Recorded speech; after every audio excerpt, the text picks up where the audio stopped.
चेलों के साथ फसह का अंतिम भोग। जैसा कि लूका की पुस्तक अध्याय 22 उसके 7 से 23 आयत में लिखा है, तब अख़मीरी रोटी के पर्व का दिन आया, जिसमें फसह का मेमना बलि करना आवश्यक था।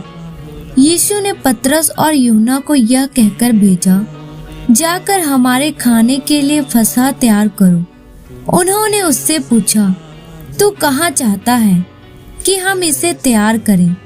उसने उससे कहा, देखो, नगर में प्रवेश करते ही एक मनुष्य जल का घड़ा उठाए हुए तुम्हें मिलेगा।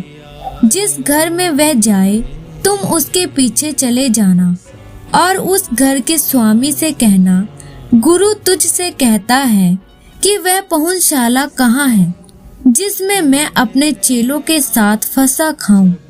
वह तुम्हें एक सजी सजाई बड़ी अटारी दिखा देगा, वहीं तैयार करना।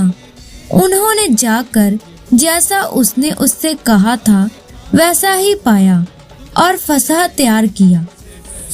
प्रभु भोज जब घड़ी आ पहुंची तो वह प्रेरितों के साथ भोजन करने बैठा और उसने उससे कहा, मुझे बड़ी लालसा थी कि दुख भोगने से पहले यह फसह तुम्हारे साथ खाऊं, क्योंकि मैं तुमसे कहता हूँ कि जब तक वह परमेश्वर के राज्य में पूरा ना हो तब तक मैं उसे कभी ना खाऊंगा।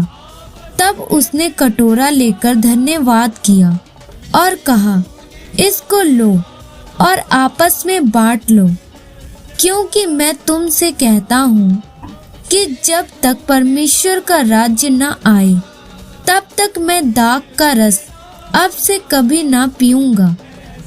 फिर उसने रोटी ली और धन्यवाद करके तोड़ी और उसको यह कहते हुए दी, यह मेरी देह है जो तुम्हारे लिए दी जाती है।